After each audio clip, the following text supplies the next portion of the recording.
Welcome to this week's episode of The Second Scoop. I'm Chris Cheng, here to give you this week's Big Gun News. As you've known, we have been covering the 5.56 green tip ammo ban issue for the past few weeks here on The Second Scoop, and we have a good news, bad news update here. The good news is that the ATF has rescinded their proposal to ban 5.56 green tip ammo. However, they have left the door open, saying that they are reconsidering, and we may see a future proposal come back out from the ATF.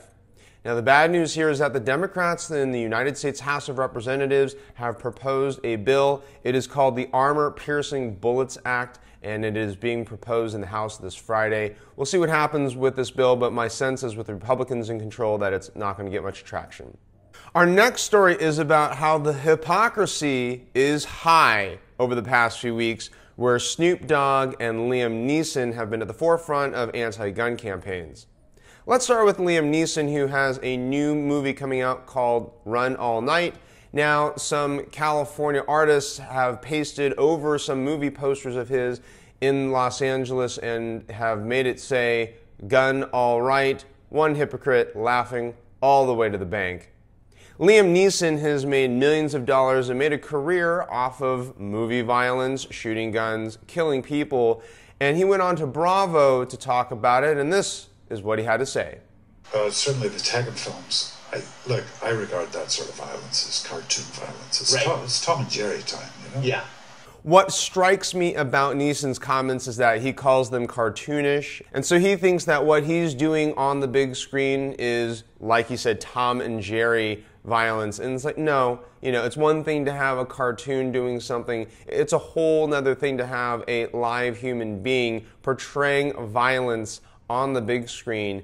And as we've seen, there are crazy individuals who are inspired by movies, media, and entertainment, and they basically mimic or aspire to mimic the violent activity that they see on screen.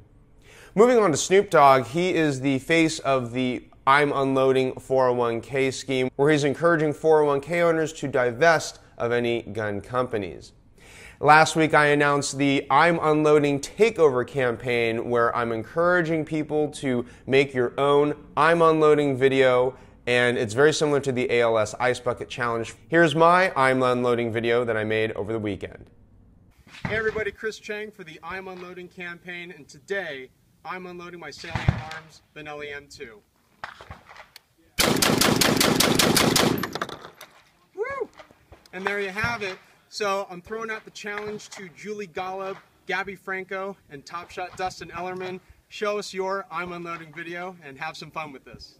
So if you want to participate in the hashtag I'm Unloading campaign, it's really easy. All you need to do is make your own video, upload it to your social media platform of choice, and make sure that you add the hashtag I'm Unloading. And so when anybody goes to look up the I'm Unloading campaign, we're eventually just going to have it flooded with pro-gun I'm Unloading videos and pictures and other collateral of the sort. Hope you'll participate in the hashtag I'm Unloading campaign.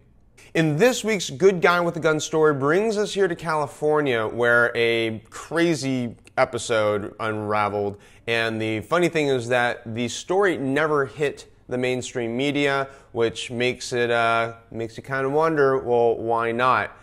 A law enforcement officer posted to a popular website detailing the issue, where, long story short, a crazy guy, he ran from a parking lot to an apartment building, kicked in the door, and an African-American man took his M1 carbine with a 30-round magazine and shot the guy, and eventually the cops caught the man. The bad guy was arrested, and the good guy, who had to defend himself with his M1 carbine and 30-round magazine, he was released.